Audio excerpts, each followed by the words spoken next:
Why every time Jio hikes prices, Airtel does the same. It almost feels like they planned it together. And you probably thought, why would Airtel do that? If Jio raised prices, then Airtel should just wait, keep prices low, grab Jio's unhappy users, and then raise prices. That's the obvious move. So why didn't they do it? Most people assume they are probably working together. But that's not the case. What's actually happening behind the scenes is far more fascinating. And once you understand it, you will never look at a company's moves the same way again. Let's go back to 2016 first. When Jio launched, Indian Telecom had 6 to 7 players and all fighting for the same users. Data was expensive. 1 GB of data cost around 250 rupees. Voice calls cost per minute. Then Jio came in and made both free. Not cheap, free. All you needed was a live phone and a Jio SIM. What followed was a massacre. Airtel survived because it had the balance sheet to absorb the losses. Vodafone and Idea merged just to stay alive. And even then, they kept bleeding. Reliance Communications and Tata Docomo shut down entirely. BSNL became irrelevant.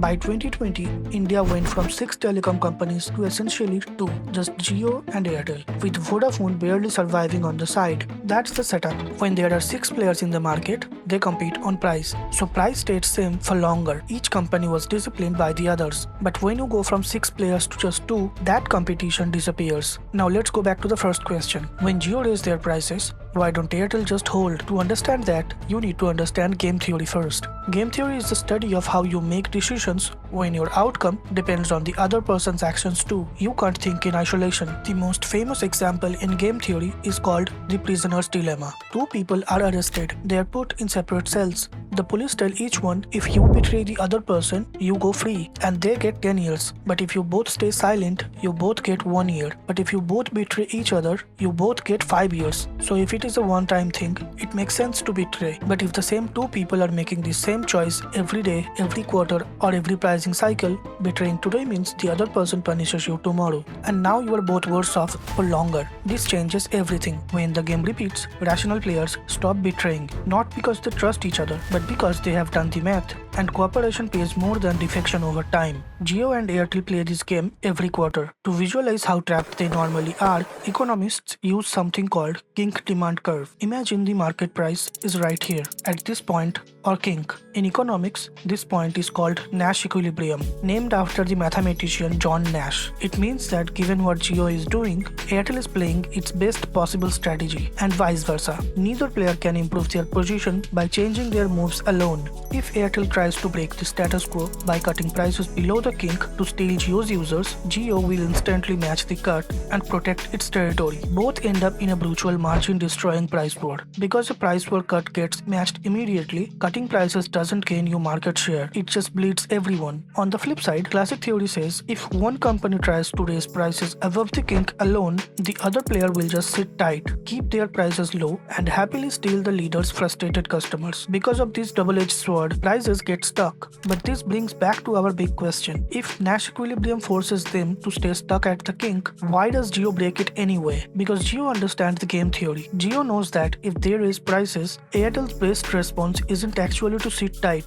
Jio tests the waters, and the moment they take the leap, Airtel evaluates its options. Option 1. Hold prices. If Airtel holds prices, you would think millions of Jio users would instantly switch. But porting a number in India has friction. People are lazy and it takes days of work. Airtel would only gain a tiny fraction of frustrated Jio users. The revenue loss from leaving their own prices low is far bigger than the win from a few new users. Option 2. Raise prices with Jio. Some users will complain, but where will they go? Vodafone? Jio? They are all moving up to the same tier. Most users stay put. Airtel may lose a tiny fraction of subscribers, but it earns significantly more profit from everyone who stays. The math heavily favors matching the price hike. By both moving together, they successfully break the old trap and establish a brand new, higher Nash Equilibrium, where both companies make way more money. Now you might ask, isn't this illegal? Shouldn't TRAI or Competition Commission of India step in? Here's the problem. Tacit collusion is almost impossible to prosecute. For a cartel case, regulators need to prove the coordination.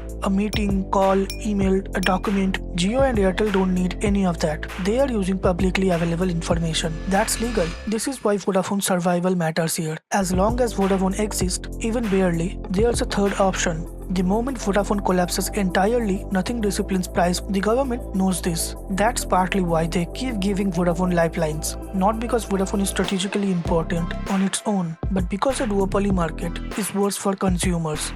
If you want to learn more about real-world economics, check out this playlist next.